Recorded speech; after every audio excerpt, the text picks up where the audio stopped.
balik. Iwan kita guys. Kilihat kita sa mga nag-uso ng iri nga tinigil ko ito magkalutuon na siya. Libre na sa itong panaga guys. Diba? So much guys.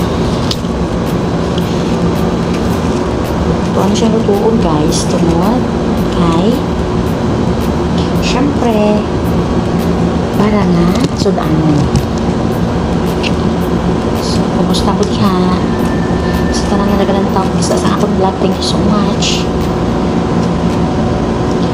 Like please ano hindi ka mo matakman sa pag-follow at sa pag-like sa akin, sa pag-comment everyone.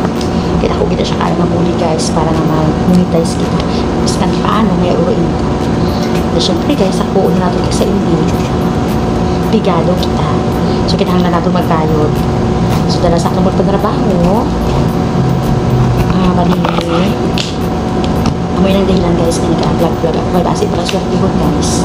Syempre pag swerte ko kasi magparin kita sa iba na nag-swerte hindi magit ako guys nagkaragas na magsikat kundi inamin siya paano mag-vlog ko ang views ko diba kung nag-vlog ikaw kung nag-ko yung views mga likes ikaw kung monetize ka na guys diba nagdako-dako man ang income so ang ina guys ang dahilan na nagbabakasakali ako so kabay pa padayon ginapon mo sa pag support, like sa akong bisa pa kisa doon makailinit ng akong mga video pero kapag pa sa gihapon hindi ka makapagpagod mo sumuran so start na kita guys sa pagkihad sa re ang akong dali guys tubi ara diri kimutangan ko na siya sa gamay ng kalamay kaya parang hindi magpainit ang akong mga video